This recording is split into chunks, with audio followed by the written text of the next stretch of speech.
Hello friend, this is Vishnu Singh. Welcome to in admission media. आज हम बात करेंगे कल से जब से आपका ये सुप्रीम कोर्ट का ऑर्डर आया है regarding new pattern of NEET PG as well as NEET UG counselling के लिए। मतलब कि अभी इस नए नोटिफिकेशन के अकॉर्डिंग आपकी जो ऑल इंडिया कोटा की जो 50% सीट थी राउंड 2 की काउंसलिंग के बाद जो सीटें वैकेंट रह जाती थी वो पर्टिकुलर स्टेट्स और यूनिवर्सिटीज को ट्रांसफर कर दी जाती थी। अब ये चीजें नहीं होंगी। ऑल इंडिया कोटा में भी आपका mop up as well as stray vacancy round होगा। इसके बाद से काफी सारे क्वेश्चंस मुझे आ रहे हैं और कॉन्टिन्यूसली मुझे व्हाट्सएप पे एक ही क्वेश्चन सबसे ज्यादा दिखा कि सर अब रिवाइज कट ऑफ नहीं आएगा क्या, रिवाइज कट ऑफ का क्या होगा, आएगा नहीं होगा। इन सारे क्वेश्चंस का आज मैं इसमें आंसर लेने वाला हूँ।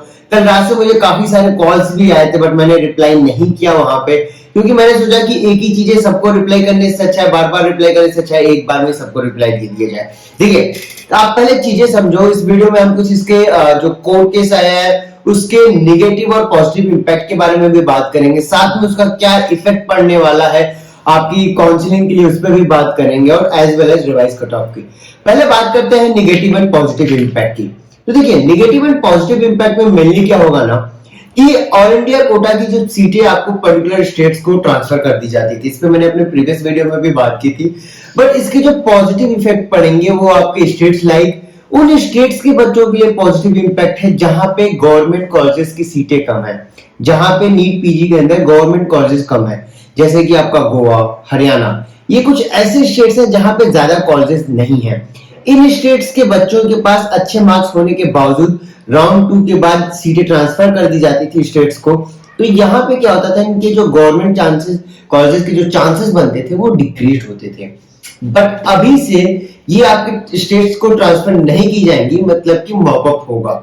मॉपअप में आपके फ्रेश रजिस्ट्रेशंस भी अलाउड है। तो इससे क्या होगा कि आपकी सीटें रहेंगी तो इन बच्चों को भी यहाँ पे प्रॉफिट मिलेगा और इससे इनको भी गवर्नमेंट कॉलेज मिलने के चांसेस बनेंगे। नेगेटिव इंपैक्ट क्या पड़ेगा? नेगेटिव स्टेट्स मेनली कि आपके जैसे कर्नाटक हो गया, महाराष्ट्र हो गया, तमिलनाडु हो गया, तेलंगाना हो गया, आंध्र हो गया, ये कुछ ऐसे स्टेट्स हैं जहां पे गवर्नमेंट कॉलेजेस या नीट पीजी की जो गवर्नमेंट कॉलेजेस की सीटें थी वो सबसे ज्यादा है। अगर आप फैक्ट्स देखोगे, कैलकुलेशंस देखोगे तो इन स्टेट्स की सीटें सबसे ज्यादा है। अब इन स्टेट्स के बच्चों को प्रॉब्लम क्या होगा कि अगर ऑल इंडिया की सीटें इनके स्टेट्स में रिटर्न नहीं आएंगी तो जिन बच्चों को स्टेट कोटा से गवर्नमेंट कॉलेजेस के चांसेस बनते थे वो डिक्रीज होगा।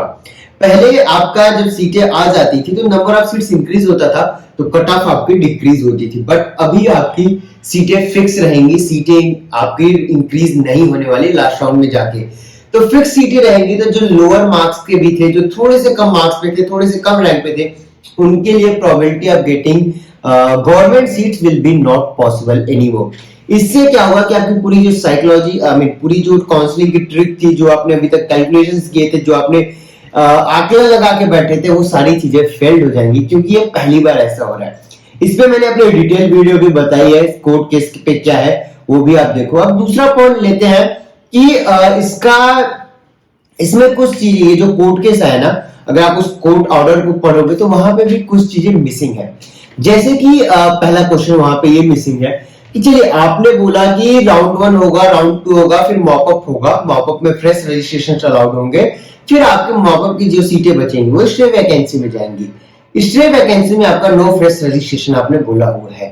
Then there is a question, आप पूरे उस लेटर में पढ़ोगे तो कहीं पे भी उन्होंने डीम्ड यूनिवर्सिटी का नाम नहीं लिया है, डीएनबी की सीटों का नाम नहीं लिया है और सीपीएस एफसीपीएस की चीजों का नाम नहीं लिया है।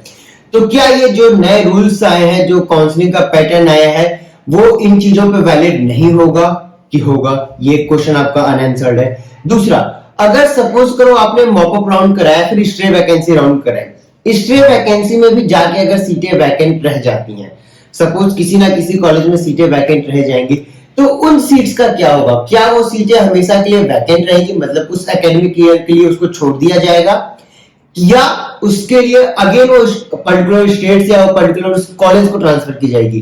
क्योंकि स्टेट से तो आपने मना किया है, तो हो सकता है कि अभी जो लास्ट में स्ट्रे वैकेंसी राउंड में जो सीटें बच जाए वो डायरेक्टली ये कॉलेज को, उस पर्टिकुलर कॉलेज को ट्रांसफर कर दे कि आप अपने लेवल पे काउंसलिंग कंडक्ट कर लो और उसमें आप सीटें दे दो। तो वो काउंसलिंग क्या होगा? ऑनलाइन होगा, ऑफलाइन होगा? ये एक बड़ा सवाल है जो अभी भी अनआंसर्ड है। पहला क्वेश्चन ऑलरेडी मैंने आपको बता दिया कि डीएनबी और बाकी चीजों के लिए क्या होगा। और डीम्ड यूनिवर्सिटीज का पे ये रूल लागू होगा कि नहीं होगा, क्योंकि इस पूरे लेटर में उन्होंने कहीं भी डीम्ड यूनिवर्सिटीज की बात नहीं की है।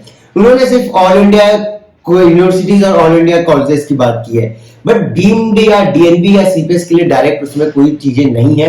ये चीजें एंश्योर्ड होंगी जब डीजीएस के द्वारा ऑफिशियल एक नोटिफिकेशन निकाला जाएगा, उसमें ये चीजें क्लियर कर दी जाएंगी कि क्या होगा, कि ये सीटें किसको जाएंगी, ट्रांसफर होगा नहीं होगा। अभी जो तीसरा जो सबसे इंपॉर्टेंट पॉइंट था इस वीडियो का वो ये है कि रिवाइज कट ऑफ पे क्या इंपैक्ट पड़ेगा। देखिए आप एक चीज समझो, रिवाइज कट ऑफ आता क्यों था? रिवाइज कट ऑफ आता इसलिए था कि आपकी सीटें वैकेंट रहती थी। अभी अगर आपकी ऑल इंडिया कोटा को सीटें ट्रांसफर जो होती थी वो स्टेट में जाती थी, तो अगर सपोज दैट कि रिवाइज कट ऑफ नहीं आता है, अगर हम मान लेते हैं, तो अभी ये जो सीटें यहां पे बची हैं वो मॉपअप में रहेंगी। मॉपअप के बाद स्टे वैकेंसी, सीटें तो फिल नहीं हुई ना, सीटें तो अभी भी वैकेंट रहने के चांसेस बनेंगे। पहले क्या होता कि अगर इस रूल को मैं हटा दूं तो ये सीटें जब आपको स्टेट को चली जाती तो स्टेट्स में फिल होने के चांसेस बनते अलग अलग स्टेट लेवल की काउंसलिंग पे। बट अभी ऑल इंडिया कोटा के लिए तो स्टिल उतने ही डॉक्टर्स क्वालिफाइड है ना, जो राउंड 1 में थे, जो राउंड 2 में थे, और वही डॉक्टर्स फिर से मॉपअप में आएंगे, तो वो सीटें तो अभी भी वैकेंट ही रह गई। इस बार सीटें वैकेंट रहने के और चांसेस बनेंगे। रीजन क्या है कि ऐसे बहुत सारे डॉक्टर्स होंगे जिनको राउंड 2 में उनके फेवरेट ब्रांचेस या फेवरेट कॉलेजेस नहीं मिल रहे होंगे, तो वो वहां से ड्रॉप लेंगे। और जो आपकी ये रिवाइज कट ऑफ आता था वो मेनली आता था राउंड 2 के बाद जो सीट मैट्रिक्स रहती थी उसके बिहाफ पे। अगर राउंड 2 में ज्यादा ड्रॉप हो गया तो सीटें ज्यादा वैकेंट बचेंगी, वही सारी सीटें आपको मॉपअप में जाएंगी। पहले वो स्टेट को चली जाती थी तो चांसेस था कि स्टेट में फिल हो जाएंगी, बट अभी तो वो मॉपअप में गया ना। मॉपअप में अगर ये नंबर ऑफ जो क्वालिफाइड डॉक्टर्स है उसको इंक्रीज नहीं किए तो वो सीटें तो फिर भी वैकेंट रह जाएंगी और स्टेट वैकेंसी में जाके वो खत्म हो जाएंगी, मतलब कि उसमें कोई एडमिशन ही नहीं जाएगा, वो नल एंड वाइट की तरफ पड़ी रहेंगी। That will be a big loss to the our medical part. तो ये चीजें नहीं होंगी, इस वजह से रिवाइज कट ऑफ आएगा। चांसेस है कि अभी थोड़े मार्क्स और इंक्रीज हो सकते हैं।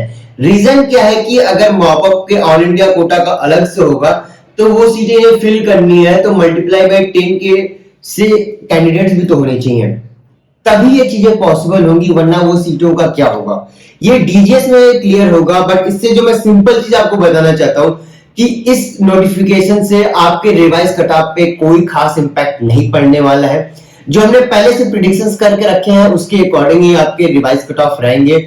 उसमें अभी तक हमारे कैलकुलेशन जो हमने एनालिसिस किया, जो चीजें हमने की, उसमें अभी कोई भी हमें इंपैक्ट नहीं दिख रहा है, कोई भी डिस्टर्बेंस नहीं दिख रहा है। लेकिन हाँ, एक चीज तो श्योर हो गया है कि रिवाइज कट ऑफ आपके 1000% आएंगे। क्वेश्चन दूसरा रहेगा कि कितना आएगा, वो मैंने अपने प्रीवियस वीडियोस, काफी सारे वीडियोस में बात की है। आपने अगर उसे नहीं देखा है तो जाके देखिए, उसके पीछे के क्या रीजंस है, क्यों आ सकता है, कितना आ सकता है, ये सारी चीजें मैंने उस वीडियो में बता रखी है। आप उसको फिर से देखो, आपको आइडिया लग जाएगा कि क्यों मैं रिवाइज कट ऑफ की बात इतना कर रहा हूं। लेकिन हाँ, यहाँ पे मैं एक चीज क्लियर कर दूं कि इस जो नोटिफिकेशन आया, जो नया पैटर्न आया, इससे आपके रिवाइज कट ऑफ पे कुछ खास इंपैक्ट नहीं पड़ने वाला है। रिवाइज कट ऑफ फिर भी आने के चांसेस थे, अभी तो और ज्यादा चांसेस बनेंगे, क्योंकि आप खुद सोच के देखो कि अगर ऑल इंडिया कोटा की सीटें स्टेट को नहीं जा रही हैं तो वो सीटें तो फिर भी वैकेंट रह जाएंगी। उन सीट्स का क्या होगा अगर स्टेट्स को नहीं जाती है, पर्टिकुलर कॉलेजेस को नहीं ट्रांसफर की जाती है, तो क्या होगा? वो सीटें ऐसे ही तो छोड़ी नहीं जा सकती ना, ऐसे ही तो वाइड तो नहीं रखा जा सकता है, एडमिशंस तो होंगे उस पर जरूर। तो उन सीट्स को फिल करने के लिए आपके रिवाइज कट ऑफ की नीड लास्ट ईयर भी थी, उसके पहले भी थी और इस ईयर भी होगी, और यही रीजन है कि आपके रिवाइज कट ऑफ जरूर आएंगे। फिलहाल तो इस वीडियो में इतना ही, मिलते हैं नेक्स्ट वीडियोस में कुछ और इंफॉर्मेशन के साथ। साथ ही मैं बता दूं कि अगर आप अपने लिए एक पेड काउंसलर को देख रहे हो जो आपके रैंक और आपके बजट के अकॉर्डिंग आपके best to the best colleges को सजेस्ट कर सके या best to the best possible options को आपको बता सके, तो यू कैन कॉन्टेक्ट अस। हमारी टीम पिछले 12 to 15 ईयर से काफी सारे डॉक्टर्स को उनको इन चीजों में हेल्प करती आई है।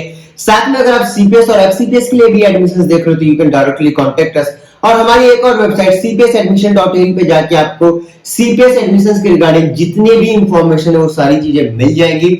हाँ, वेबसाइट अभी भी अंडर कंस्ट्रक्शन है, तो कुछ चीजें वहां पे लेफ्ट है जो बहुत जल्दी हम वहां पे अपडेट कर देंगे, तो आपको पूरी इंफॉर्मेशन एक ही वेबसाइट पे मिल जाएगी। तो आप उस वेबसाइट को भी लिंक में मैंने डाल दिया, जरूर एक बार जाके उसको चेक करें कि एग्जैक्टली सीपीएस एफसीपीएस क्या है। और सबसे बड़ी चीज कि अगर आपको ये वीडियो का कंटेंट सही लगा हो, चीजें सही लगी हो, तो अपने फ्रेंड्स और बाकी लोगों के साथ शेयर करना ना भूलें, क्योंकि ये एक ऐसा क्वेश्चन है जो काफी सारे बच्चों को, काफी सारे डॉक्टर्स को डराया हुआ है, तो आप उनको भी हेल्प करें और उनको ये वीडियो जरूर बचाएं।